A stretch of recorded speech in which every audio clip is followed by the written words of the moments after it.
교수님께서 앞서 한국의 위상, 높아진 지위 이런 걸 설교하셨는데 저도 오래됐어요. 우리 한글이 전 세계 성경 곧 진리를 가르치는 복음의 도구가 될 것이다. 또 선포하더라고요. 그 다음에 원화가 우리가 쓰고 있는 지폐가 기축통화 될 것이다. 또 세부적으로 얘기할 때 조금 논란이 있으니까 그냥 기축통화라고만 말씀드릴게요. 그리고 이스라엘이 원래 구별된 땅이지만은 우리가 살고 있는 이 한반도가 하나님께서 말씀하시기를 내가 새로이 택하신 구별된 땅이다라는 말씀을 제가 드렸기 때문에 이러한 메시지를 중심으로 많이 전파하려고 노력을 해왔어요. 그러다 보니까 자연적으로 제 같은 경우는 그러면 한반도에 관한 이런 메시지가 아니면 대한민국의 이름, 국호, 그 다음 태극기는 하나님 그러면 상관이 없으신가?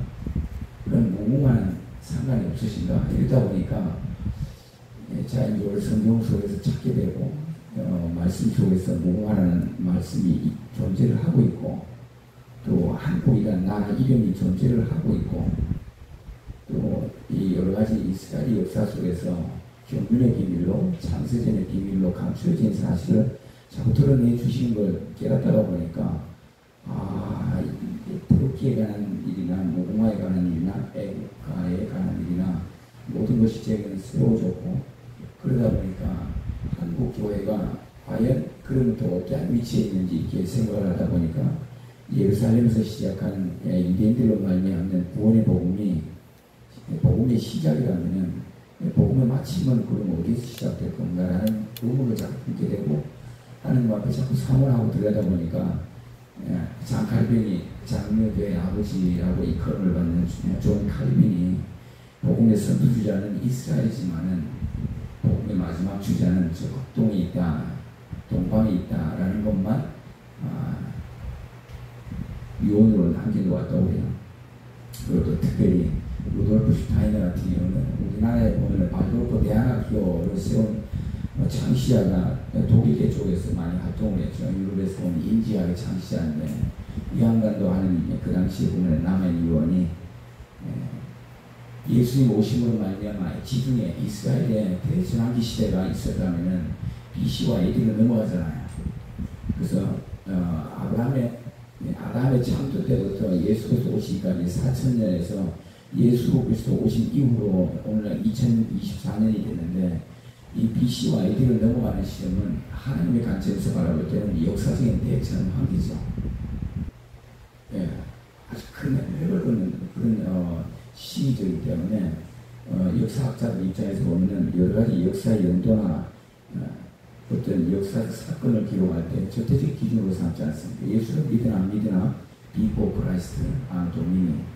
그래서 우리는 이 하나님께서 정해주신 연도의 절대적 기준을 가지고 바라볼 때 루돌프 슈타이너 인지학의 창시자는 뭐라고 말하는가 하면은 2000년 전에는 선배민족이 지중해 이스라엘이었는데 21세기에 이르러서 그때보다도 더 대전환기 시대는 과연 그 선배민족이 누굴까라는 질문을 제자들에게 남겨놨는데 그 선배민족이 극동에 와 있다.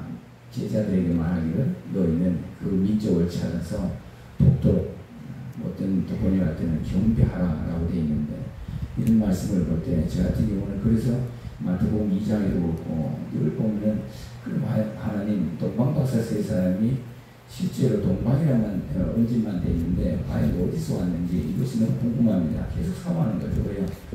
전도서 3장에도 그렇고 하나님 말씀이 뭐라고 되는가 하면 우리 인생을 창조하실 때 영원을 사모하도록 만들어놨어요.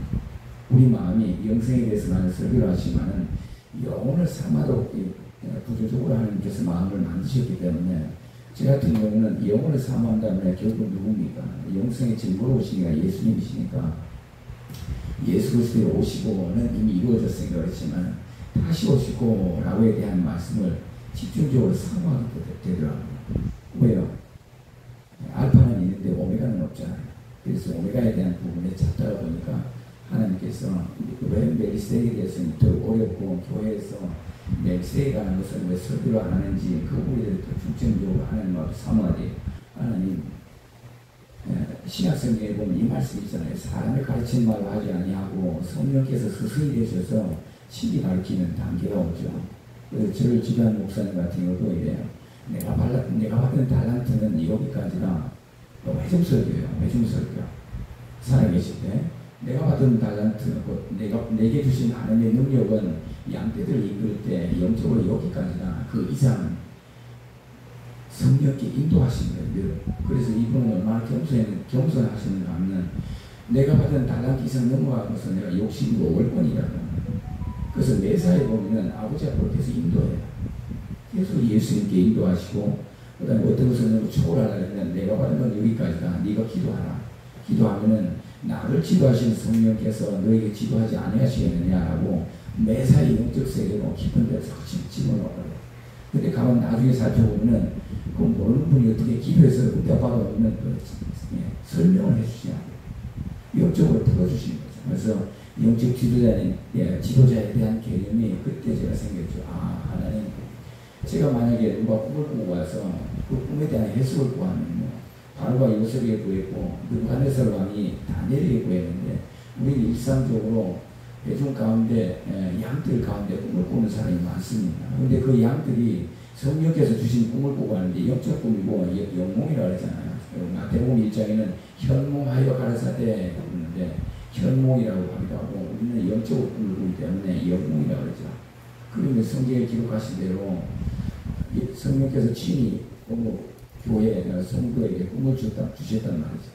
근데 너무 신기하니까 목사님한테 와서 목사님 저 이런 꿈을 꿨는데 이게 뭡니까? 라고 물을 때 내가 요셉이 지도하는 것처럼 바로에게 꿈을 해석해 준 것처럼 다니엘이 느부갓네살 왕에게 꿈을 해석해 준 것처럼 과연 이것이 삶 속에서 교회 안에서 무지장하게 일어날 텐데 이러한 영적으로 일어나는 삶에서 일어나는 이와 같은 일들을 과연 교회에서 목사님들이 성도들에게 양들에게 가지고는 질문, 그 꿈에 대한 답을 줄 수 있는지 제가 같은 경우는 대단히 하나님 앞에 사모했고 하나님, 저는 어릴 때부터 꿈을 많이 꿨지만 이것이 성경이고 성경에 기록된 대로 분명히 목사님의 말씀을 듣고 아멘하고 요셉에 관한 설교를 할 때는 반드시 목사님 설교에 회중들은 아멘으로 화답하고 다니엘서를 설교할 때 반드시 성도들은 아멘으로 화답할 텐데 그러면 살아계신 하나님은 반드시 다니엘에게 주셨던 그 꿈과 같은 일들이 요셉에게 주셨던 꿈과 같은 일들이 나는데 내 믿음의 분량이 작으면은 내 가정의 일이 일어날 수 있고 내 믿음의 분량이 우리 고울에 이르면은 고울에 관한 꿈이 될 수 있고 내 믿음의 분량이 크면은 한국에 관한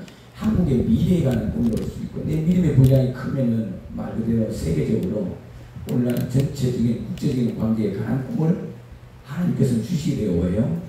그 시대에 하나님은 자기 종들에게 반드시 알리지 않고는 행하심이 없다는 거죠. 내가 성령을 받으면 선지자 영을 받는 거기 때문에 장래를 반드시 얘기하게 되어 있습니다. 그래서 제가 요한복음 14장이나 16장에 있는 것처럼 보혜사 성령, 지혜의 영이 임하시면 2000년 전에 가르쳤던 것, 또 4000년 전에 아담을 어떻게 만들었는지 성경에 기록한 모든 것을 가르쳐서 주시고 깨우쳐 알게 하신다는 거죠. 지혜의 영이 임하실 때는 우리의 몸에 놀라운 일들이 일어나는 거죠. 제 같은 경우는 하나님 성령을 받은 건 이해하는데 왜 장래에 관한 일들이나 이와 같은 것도 내가 목사님한테 가르친 것도 많습니다. 근데 사람에게 가르치지 아니하고 목사님 자꾸 어느 단계에 이르면 내 분량을 초월하기 때문에 성령께서는 직접 물어보고 하나님께 직접 배우라 자꾸 그러시는데 이 진리의 영이 오시면은 이 장래를 말하기도 하고 여러 가지 일들이 일어난다고 목사님 설교하시는데 하나님 저 아멘으로 받았고 기도합니다. 정말 전심으로 기도하죠. 죽기 살기로 기도해요. 성령이 말씀하신 대로 진리 영이 내게 임하시면 오히려 가르치는 세계가 오기 때문에 그래서 죽기 살기로 기도하죠. 그 성령이 어떻게 역사하시는지 그것도 전혀 몰라요. 모르죠. 꿈으로 가르쳐. 왜냐하면 꿈으로 가르칠 때는 꿈으로 쭉 따라가요. 그래서 여러분들에게 꿈이 만약에 한번 꿈이 이어진데 그 꿈을 내가 성경의 말씀에 의지해서 기도하면은 그 꿈이 꿈으로 낳고 쭉 이어져요. 왜요? 꿈은 하나님께서 주시는 거기 때문에 그 한 개인의 운명과 장래에 가는 미래가 꿈속에서 다 적혀 있어요.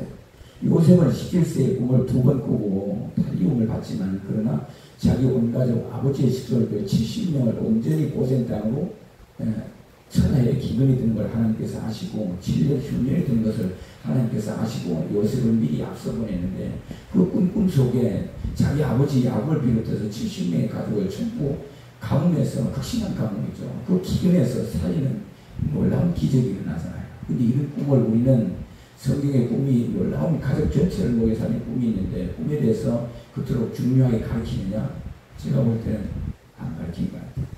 그 꿈에 대해서는 성도들이 귀하게 여기느냐?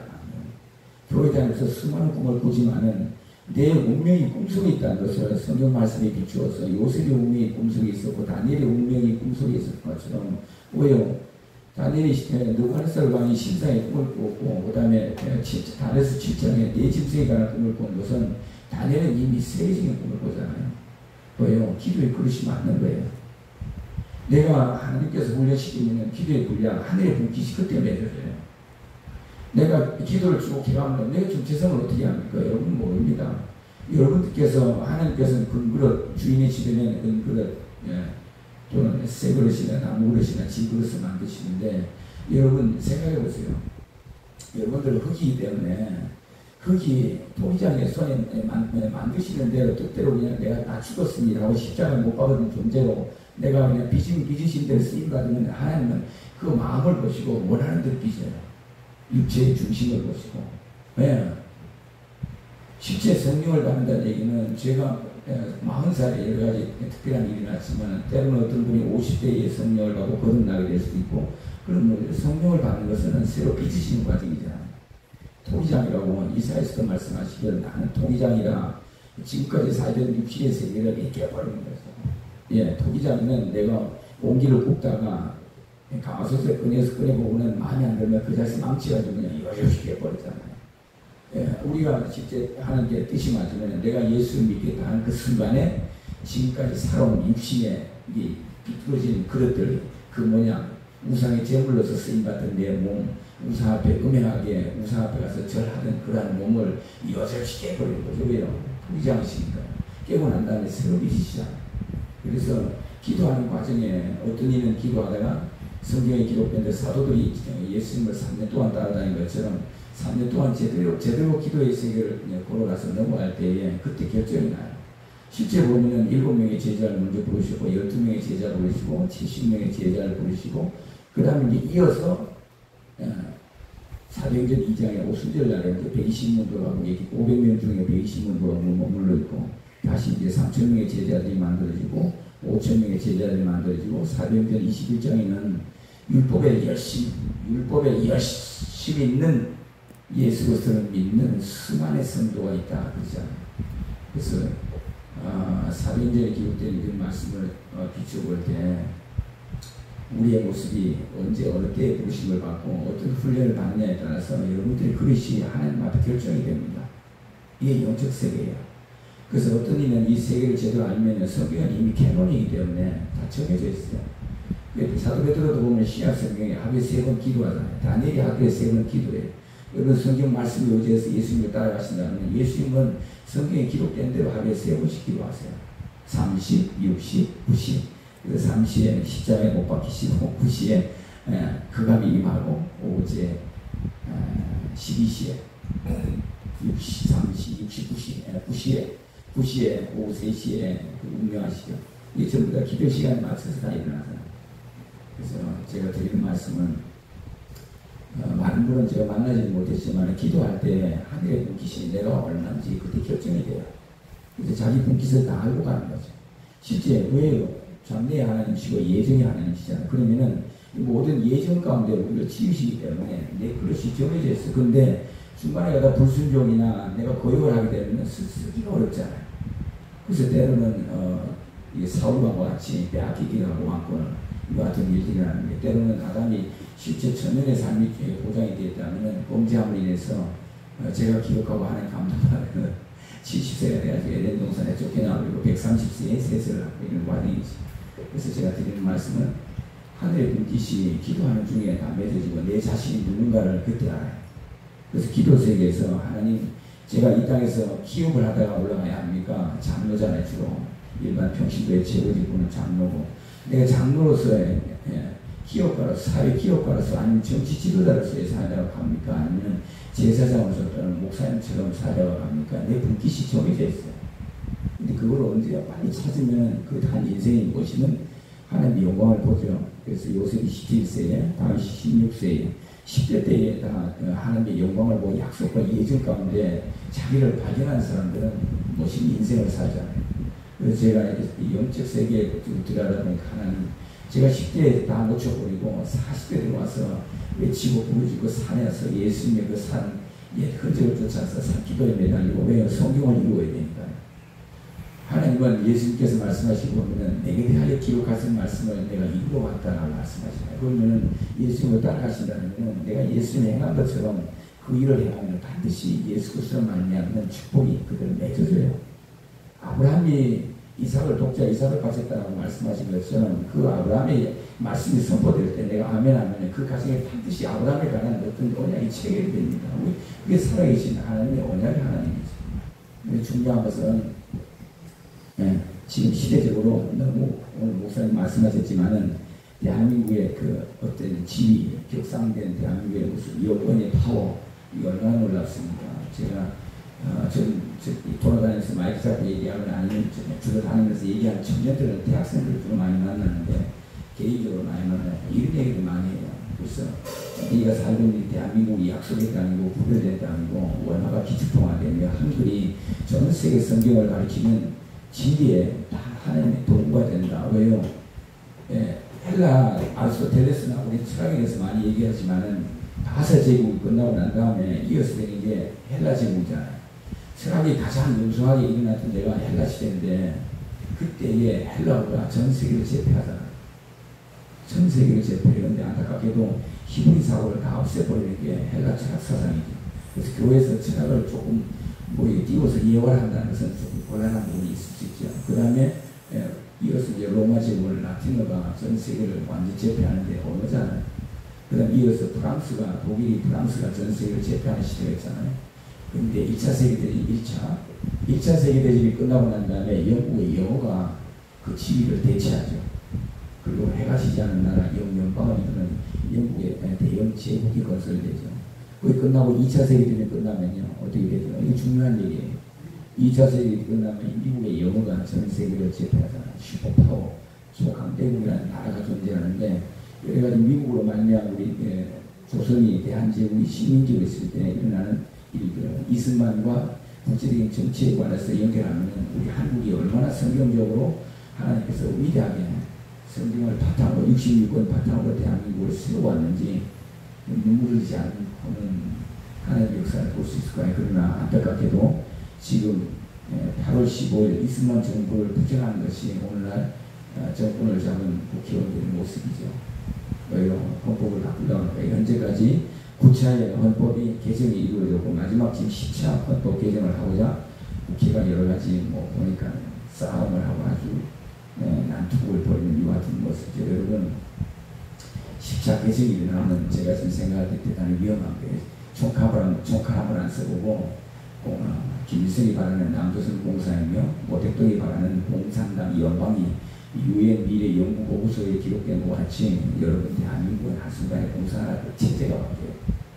대한민국의 정치 체제가 자유민주주의 국가에서 사회주의 국가로 순식간에 바뀌어버리는 상태가 심각하다고 봐요. 하나님은 이미 오래 한 수년 전부터 제게 말씀하시는 위험하다, 대단히 위험하다.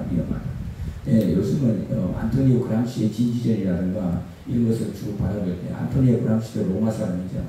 공산당을 처음 만들었고 이탈리아 로마에서 얘네들이 하는 여러 가지 이론들을 가지고 한국에 그들을 접목해서 현실 정치에 완벽하게 구현을 해내요. 마르크스 레닌으로 말미암아 우리 70년대 80년대는 폭력을 했어요. 폭력을 했죠. 근데 지금은 어떻게 하냐? 폭력을 하지 않아요. 모든 분야에 전부 다 들어가서 진지를 다 구축해버려요. 사람을 바꿔치워요. 여러분 성경은 언약은 사람들에게 맺어 놓았잖아요. 저희들도 사람을 바꿔치워버리는 아주 먼 작업하죠. 헌법을 바꾸는 작업을 합법적으로 대한민국이 정하는 합법적으로 법적 절차에 의해서 입법 절차에 따라서 정치인 여러 가지 체제의 어떤 이념과 정치 체제를 그냥 촉할 쓰지 않고 다툼 없이 바꿀 수 있는 게 오히려 선거니까. 그냥 국민들이 투표로 이끌어낼 수 있다면 그냥 국가의 정체성이 한순간에 바뀌어버려요. 그 시점에 와 있고, 그래서 대단히 위험한 상태에 와 있고, 여러분들 그 다음에 바뀌게 되면 되냐? 교회라는 존재가 필요가 없어요. 뭐요?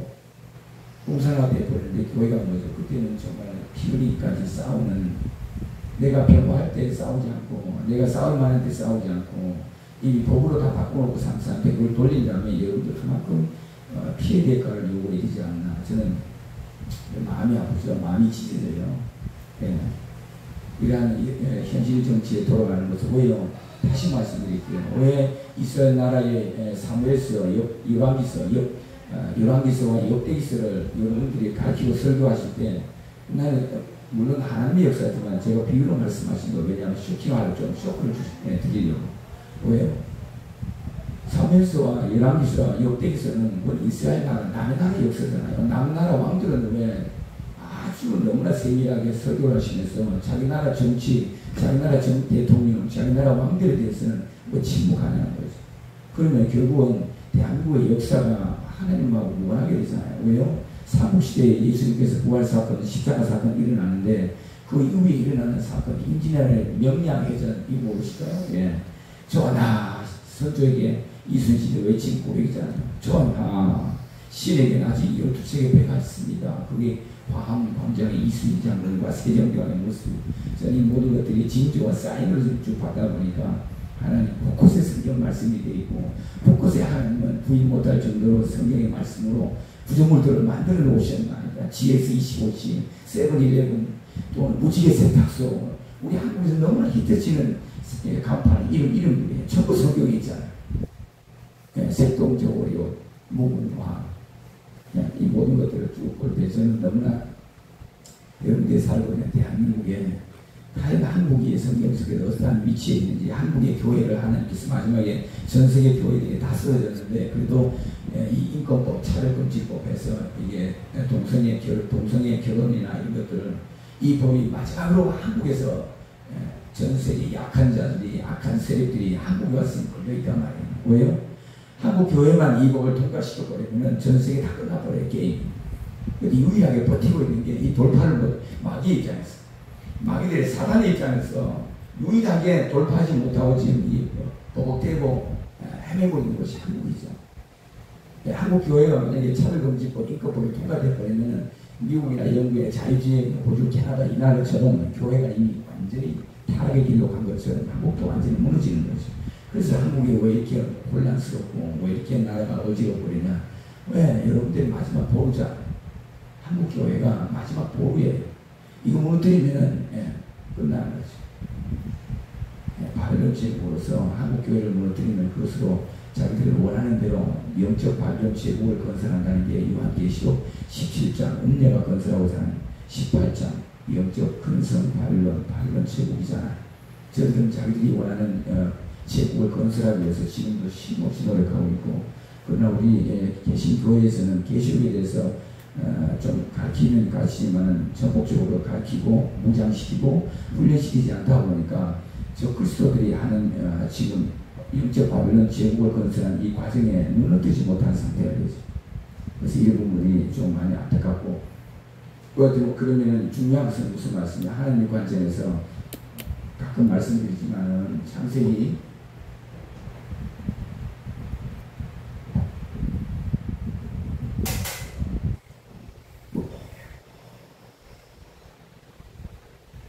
3장 15절 원시복음이라고 우리 많이 가르치잖아요. 원시복음. 중요한 건 이겁니다. 하나님께서 최초의 형사법정이 열렸고, 죄를 다루는 문제니까 형벌을 다스린 거죠. 인류 최초로 형사법정이 열렸고 형사재판이 열렸던 거예요. 그 신문을 하나님께서 아주 차분하게 철두철미하게 하시고 마지막에 판결을 내린 게 이게 판결문이죠. 형사법정이 열렸고 죄에 대한 문제니까 형벌을 내린 판결문이에요. 근데 이 형벌을 낸 판결문의 집행이 당장에는 아담과 하와가 쫓겨났지만, 그러나 전체 인류사적인 관점에서 바라볼 때 얼마나 걸리느냐? 7,000년의 역사를 두신 거예요. 그래서 실제 보면은 뱀의 후손이 여자의 후손. 첫째는 뭐 발꿈치를 상한 거잖아요. 발꿈치 상한 거. 이것이 십자가 사건이잖아요. 뱀의 후손이 여자의 후손의 발꿈치를 상하게 하는 것이 십자가 사건이고, 그럼 이게 얼마나 이루어졌냐고요. 창세기 3장 15절. 4,000년 만에 이루어진 거 아니에요. AD 30년 1월 14일 야곱이 태어난 날, 모세가 출애굽한 날, 이 날 6월절 날 예수님께서 어린 양으로 죽으신 거니까 아담으로부터 아노도미니, 아담으로부터 창조된 때로부터 4,000년이, 정확하게는 물론 4,030년입니다만 4,030년이 되는 이때에 6월절 어린 양으로 십자가 사건이 일어나죠. 그래서 창세기 3장 15절에 한 사건은 완성이 되죠. 뱀의 후손이 여자의 후손의 발꿈치를 상하게 하는. 그럼 또 하나 더 남았잖아요. 죄의 문제니까 예수님께서 이 모든 아담 때로부터 원죄로부터 시작해서 십자가로 지심으로 말미암아 모든 죄를 짊어지시고 죽임을 당하는 게 발꿈치 사건이죠. 그러면 그 다음에 다시 일어나는 게 이제 이방인의 때가 차기까지라고 말씀하시는데, 예수님께서 친히 말씀하신다. 인자가 언제 다시 오십니까? 마태복음 24장 3절. 누가복음 17장 20절. 하나님 나라가 언제 임하나이까? 바리새인들이 질문할 때는 누가복음 17장 20절에서는 바리새인들은 하나님 나라가 언제 임하나이까? 라고 예수님께 질문드린 거고, 마태복음 24장 3절은 예수님이 12제자, 특별히 보면 안드레와 시몬과 야고보와 요한이 감람산에 앉으셨을 때 질문드린 게, 인자의 임하니 주의 임하심이 언제입니까? 주의 임하심을 물었고, 그 질문 내용에 마태는 인자에 대한 주의 임하심을 알아듣고 기록을 하고, 누가는 바리새인과의 대화 내용에서 하나님 나라가 언제 임합니까? 하나님 나라에 대한 주제를 얘기하는데, 예수님이 답변하시기를 누가복음 21장 29절에 무화과 나무와 모든 나무의 비유를 배우라 했어요. 무화과 나무와 모든 나무의 비유를 배우라. 무화과 나무는 이스라엘이고 모든 나무는 이방이죠.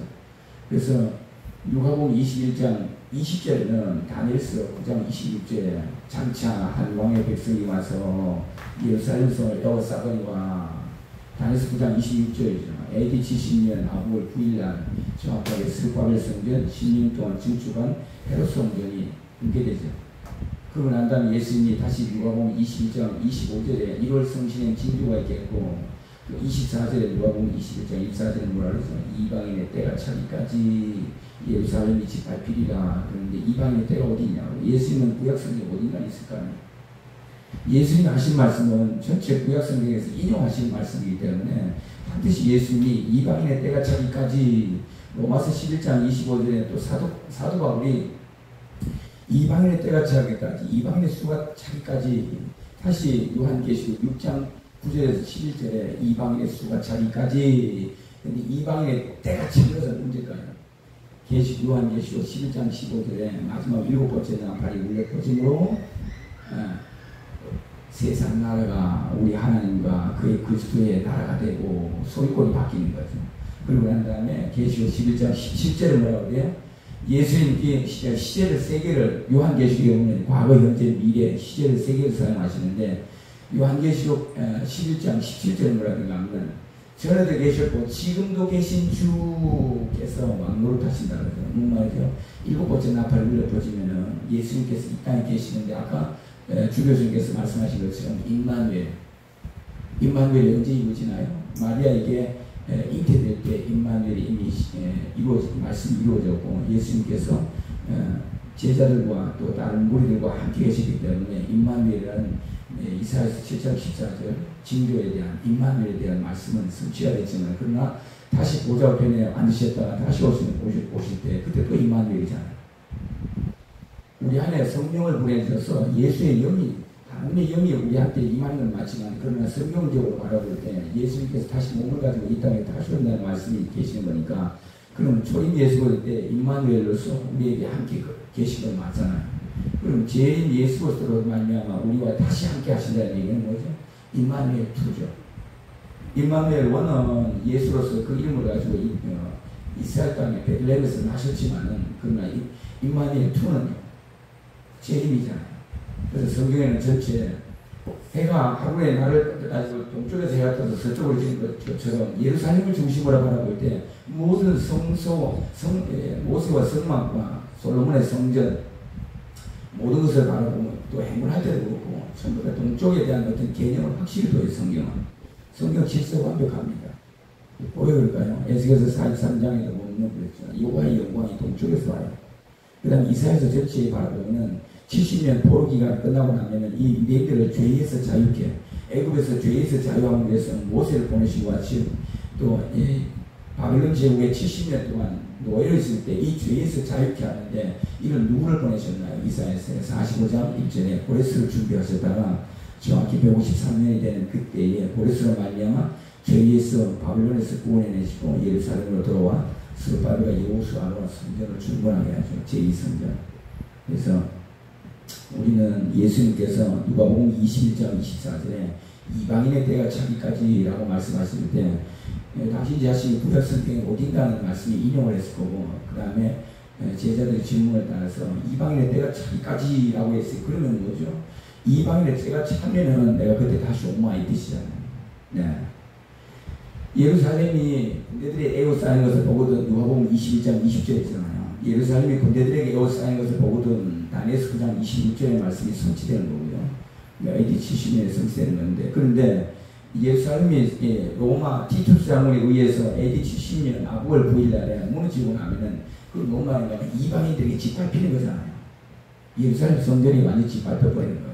그러면 예루살렘 성전이 AD 70년 아부월 9일날에 제1 솔로몬 성전이 무너진 달과 날짜에 같이 정확하게 같은 날짜에 무너지는데 이때부터 예루살렘이 짓밟혀서 언제까지요? 이방인의 때가 차기까지. 뭔 말이죠? 하나님은 이스라엘이 아니라 이방들에게 주시는 이 기한이 있다는 거잖아요. 그럼 여러분들은 찾아야죠. 이거 자꾸 우리가 대충 믿습니다 그러면 하나님의 계획과 무관한 설교를 하게 돼요. 내가 여기도 말씀드렸지만 때와 기한에 대해서 늘 말씀하시고 그렇게 말씀하시면서 그냥 믿습니다만 얘기하고 예수님에 관한 핵심이잖아요. 십자가 사건도 핵심이지만은 하나님 아버지 입장에서 바라볼 때 아버지 입장에서 바라볼 때 성경 전체 66권에서 내 아들을 보내고 또 보내는 것이 하나님 아버지께서 아들을 통한 계획이잖아요. 약속이고요.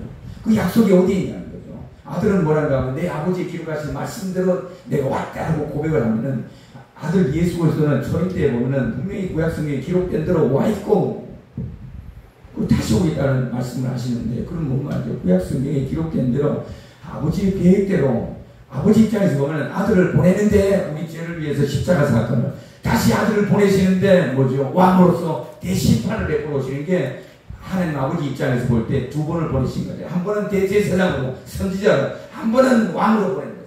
그래서 마태복음 1장의 조건은 왕의 조건을 예수님이 말씀하셨고 누가복음 3장에 기록하신 조건은 대제사장과 선지자를 쏘는 것을 말씀하셨잖아요. 그래서 레위 지파 대제사장 사갈에게 아들이 나는데 세례 요한이잖아요. 그러면 대제사장 직분을 이어받아야 되는데 이 아들 요한에 대해서는 선지자로 바꿔버려요. 그래서 이와 같은 케이스가 구약 있냐면 있잖아요. 예레미야, 에스겔 다 레위 지파 대제사장을 직분을 감당해야 되는데 25살에 민수기에 기록한 것처럼 25살에 대제사장의 직분을 들어가야 되는데 2차 포로로 에스겔이 잡혀가죠. 그리고 정확하게 대제사장의 직분을 시행하는 그 나이대 5년이 지나서 30세에 선지자로 하나님께서 에스겔을 부르시고 세워서 사용하신 게 에스겔서죠. 그래서 선지자 에스겔이나 예레미야가 다 레위 지파지만은 갑자기 직분이 바뀌어서 선지자 직분을 바꿔버리는 거예요. 성경을 이루어야 되니까. 그래서 예수님은 누가복음의 족보를 따라서는 대제사장으로 오셨지만은 동시에 선지자라는 것을 족보를 통해서 말씀하시는 거고 마태복음 1장을 통해서는 다윗 지파, 유다 지파의 왕으로 오신 거지만 전체적인 내용을 볼 때 중요한 메시지는 뭘까요? 아브라함에게 창세기 15장에서 하나님은 나라를 약속해요. 이스라엘 나라잖아요. 그래서 이 이스라엘 나라에 대해서 상속자 이삭을 삼아요. 오늘 주교수님께서도 요한복음 1장 18절에 말씀하시는데 독생자 예수잖아요. 그럼 우리는 이삭을 가지고 독생자 아브라함의 아들이잖아요.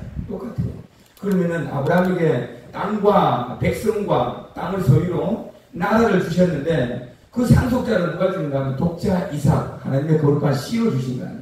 근데 이 구약의 이 컨셉을 바라보고 신약을 바라보면은 하나님은 자기 아들 예수로 말미암아 히브리서 1장에 이스라엘 나라를 상속자고 후사로 삼으셨는데 더 깊이 들어가 보면은 하나님의 아들로서 이스라엘 나라를 상속자 후사로 받았지만은 더 근원적으로 들어가면은 멜세의 반차를 따라서 이루시는 거예요. 그래서 마태복음 22장에는 보면은 예수님이 물으시죠. 너희들 나를 누구야? 다윗의 자손 오셨나이다 그랬더니 그러면은 10편 110편에 기록하기를 다윗이 나에 대해서 주라고 말했는데 어찌 내가 다윗의 자손이냐 이 말씀 속에 무슨 말이죠? 멜세의 반차를 따라 대제사장의 직분을 초림 때 감당하라. 그리고 멜세의 반차를 따라 다시 왕의 복음은 어디에 있어요? 요한계시록에 있습니다. 그러면은 제가 보세요. 원시복음을 실제 두 가지 사건이면은 뱀의 후손이 여자의 후손을 발꿈치를 상하는 것은 십자가 사건이에요. 그러면 거꾸로 역전이 되고 반전이 돼요. 완전 반전 드라마예요. 다시 거꾸로 여자의 후손이 뱀의 후손으로 뱀의 머리를 완전히 쳐서 부수는 게 어디냐? 요한계시록 19장입니다. 왕의 복음. 심판의 주 왕으로 오셔서 뱀의 머리를 상하게 하는 것이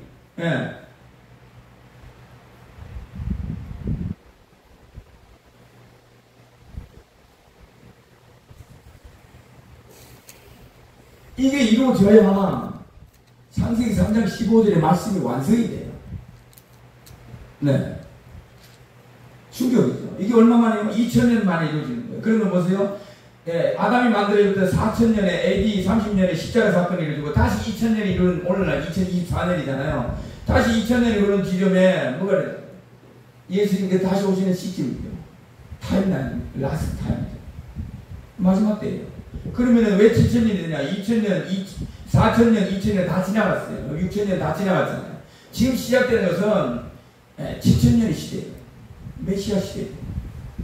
지금 여러분 2001년부터 메시아 시대에 들어가는 거예요. 하나님의 계획이죠. 이 계획에 대해서 내가 무관하면 하나님의 계획 전 인류사 세계 역사에 관해서 역사의 주관자가 계획을 세우셨는데 이 계획은 나하고 무관한 건데 그냥 믿습니다라고 말하면은 아니 내가 계획을 세워놓고까지 그냥 내가 언제 뭐 믿습니다 지금 무시했느냐 이렇게 돼버려요. 보세요. 하나님은 전 7000년의 역사를 전체 계획을 주기라고 세우시고 영생을 주시기 위하여 자기 아들을 통한 핵심은 그거잖아요. 이스라엘 나라를 통해서 보면은 자기 아들 하나님의 품 안에 독생자로 말미암아 하나님 나라를 상속받게 만드는 거예요. 이스라엘 나라는 아브라함에게 약속하셨지만은 하나님의 나라는 아들에게 약속하신 거예요. 초림 때는 대제사장의 직분을 감당하고 재림 때는 왕의 직분을 감당해요. 그래서 요한계시록 왕의 복음이지. 물론 당연히 예수님께서 세례요한에게 물세례 받고 하늘로서 성령 세례를 아버지한테 받으실 때 요한복음 6장에 보면 27절을 그러죠. 나는 아버지께 인침을 받은 자니라. 요한복음 6장 27절. 예수님께서도 하나님 아버지 앞에 성령으로 인침을 받았다고 고백을 하시나요? 근데 전체 인류 구속사에 계획을 세워놓으시고 하나님께 쭉 이끌어가는 걸 아시면은 억울해질 일이 없잖아요.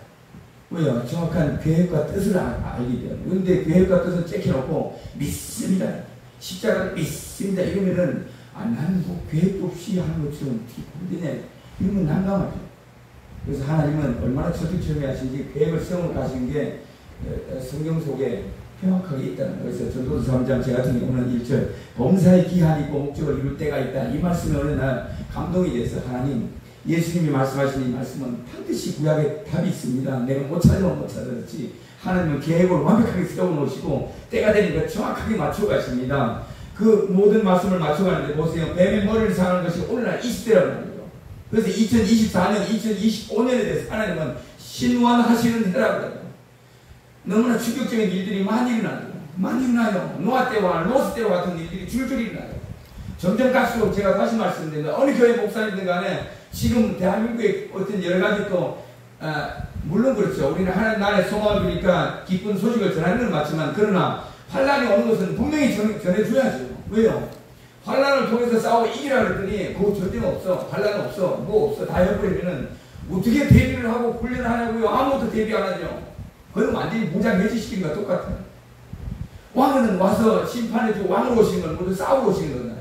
요한계시록에는 오직 예수님께서 싸우시는 것이 주 목적이 뭐예요? 싸우고 난 다음에 혼인잔치를 하든가 뭐라든가 하는 것이죠. 추수를 통해서 쭉 할 때 전쟁을 통해서 추수가 일어나기도 하고 실제 농사를 통해서 추수가 일어나기도 하는데, 내가 주 목적은 뭐죠? 악한 일을 요한 1, 2, 3서에 기록하신 것처럼 예수님 오시는 하나님 아들 오신 것은 마귀의 일을 멸하러 오신다고 말씀하시는데, 요한계시록은 마귀의 일을 멸하러 예수님이 다시 오는 거 아니에요. 왕으로서 심판으로서.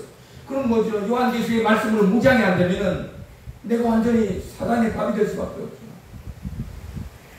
메뚜기가 될 수밖에 없어요. 근데 여호수아와 갈렙은 뭐라고 그래요? 저희들은 우리의 밥이라 그랬잖아. 이게 역전이 될 수가 있어요. 준비가 안 됐는데 어떻게 저들이 우리의 밥이냐고요. 그래서 제가 드리는 말씀은, 사복음서는 우리를 위하여 대제사장으로서 선지하셔서 우리를 위하여 주고 오시는 구원의 복음. 왜요? 대제사장이 제사함을 주신 거잖아요. 생각해보세요. 오늘날 목사님들이 다 제사함을 주는 일들을 역할을 많이 하잖아요.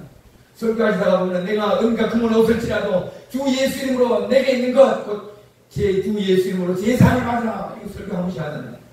내게 있는 것 근거는 없을지라도 내가 주 예수 이름으로 성령을 주노라 하고 주시잖아요. 이런 거 다 하시잖아요. 근데 이건 뭐죠? 제사장으로서 흰 두루마기 옷을 입으신 예수님께서 하신 일이고, 왕으로 하실 때는 뭐죠? 차원이 다르잖아요. 옷도 달라요. 다윗과 솔몬이 왕으로서 입는 옷이 흰 옷만 아니에요? 다르죠. 두루마기가 다른데, 두루마기는 제사장의 옷이지만은 왕의 옷은 다르잖아요. 그럼 요한계시록은 왕으로 다시 오시는 왕의 귀환에 대한 준비를 성도들에게, 예수의 군사들에게 마땅히 준비시키고 훈련시켜야 되는 게 목사님들의 사명과 책임이 아닌가, 의무가 아닌가 저는 그렇게 생각하고, 그래서 창세기 3장 15절의 완성은 요한계시록에서 뱀의 머리를 상할 때 영적으로 세상 나라에 대한 이 우두머리 적그리스도를 파하고 용을 잡아서 다시 절 또한 결박하는 예수님의 이 사건이 이루어질 때, 보세요. 뱀의 머리를 쳐서 파하고 무적에게 가두는 이 사건이 이루어질 때 창세기 3장 원시복음이 완성이 되는 거예요. 지금 7,000년의 시대에 들어와 있죠. 제가 다시 말씀드리지만, 아브라함에게는 이스라엘을 약속했지만 독자 이삭으로 말미암아 약속이 이어졌어요. 독생자 예수 그리스도로 말미암아 하나님의 나라가 이루어져요. 그러면 아브라함에게는 레위 지파로 말미암는 대제사장이 있었고, 유다 지파로 말미암는 다윗 왕의 전된 왕국이 있었지만은, 예수님은 뭐죠? 멜기세덱의 관찰을 따르기 때문에 육신에 따르는 것보다 초월하는 거죠. 멜기세덱에 대해서는 히브리서 기자가 5장에서 7장에서 자세히 말씀해 있지만은, 태어난 날도 없고 죽는 날도, 또 어미도 없고 아비도 없고 족보도 없고 항상 하나님 아들과 강불하여 그냥 항상 있는 이라고 했잖아요. 그러면 이 멜기세덱의 관찰을 따라 세우신 하나님의 나라는 오늘날 이 땅에 완성이 되는 거예요. 왜요? 제사장으로서, 왕으로서 두 가지 있다면, 제사장으로서 밥만 이루신 거죠. 하나님 나라를. 그럼 왕으로 오시면 하나님 나라가 완성이 되는 거예요. 그러면은 대제사장의 복음, 사도행전 1장 8절에 예루살렘과 유다와 사마리아 땅 끝까지 이르는 내 증인이 되라고 말씀하신 이 말씀에 대해서 증인이 되는데 어디까지 되라고 하시냐고요. 마태복음 28장에 분명히 기록되어 있잖아요. 세상 끝날까지. 세상 끝날이 언제인데요? 마태복음 24장 15절, 다니엘서 9장 27절, 한 이래 때, 즉 그리스도 때에 내가 다시 오겠다는 말씀이에요. 그래서 다니엘서 9장 24절 71일에 관한 말씀을 풀면은 답이 나오죠. 예수님께서 말씀하신 이방의 때, 70일에는 이방의 때입니다. 그리고 70년은 뭐죠? 이스라엘 때인데 바벨론 포로로 잡혀가 있잖아요. 70년의 계획을 어떻게 계획하시는 걸 쭉 살펴보면은 70일의 계획이 똑같이 나오죠. 아까 7시까지 말씀하셨기 때문에 조금 더 늘 수 있으면 하고, 안 되면은 얼른 마무리 들어갈게요. 그래서 70년과 71일가 너무 소중한 거기 때문에 제가 꼭 늘 말씀을 드리지만은, 다니엘서 9장 2절이잖아요. 70년이에요. 년이죠. 다니엘서 9장 24절은요.